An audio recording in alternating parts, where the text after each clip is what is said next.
This example comes out of section 4.4, Intro to Trig Equations. In this example, we're asked to solve a second-degree trig equation, just meaning that one of my trig functions is squared. In this case, 2 sine squared x minus sine x minus 1 equals 0. As soon as you see a sine squared, cos squared, tan squared, etc. in your trig equation, your first thought, hopefully, will be, I'm going to need to factor this thing. If it makes the factoring easier for you, do a substitution, let n equal sine x, meaning that you now have 2n squared minus n minus 1 equals 0. A lot of people find that factoring looks more like what they learned in Math 10. Now we have to factor this thing. Two numbers are going to multiply together to equal negative 2, but they have to add together to equal negative 1, so the numbers are negative 2 and positive 1. So I'm going to say 2n squared minus 2n plus 1n minus 1. Factor them individually, and I'll have, forget this line here, 2n times n minus 1 plus 1 times n minus 1 equals 0, and you end up with 2n plus 1 times n minus 1. You could factor that in a number of different ways depending on who taught you your factoring in the first place, but definitely you should end up here.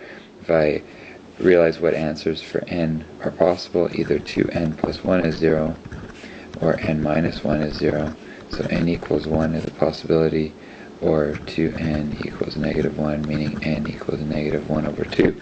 Nobody asked me for n, I made up n, so I need to go back to sine x and say sine x equals negative a half, or sine x equals 1.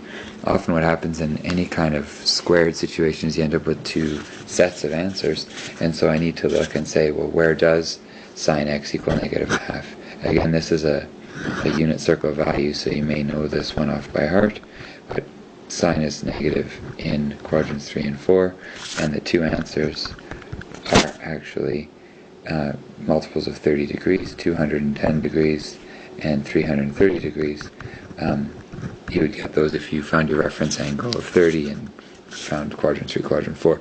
Now obviously this question at the start said we wanted answers between 0 and 2 pi radians, so these answers need to be converted to 7 pi over 6 and 11 pi over 6 radians. So we have two answers from the sine x equals negative a half part of the equation.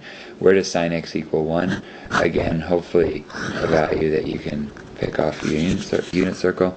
The coordinates at the top of the unit circle are 0, 1, and so the angle for that is 90 degrees, which we can convert to pi over 2 radians.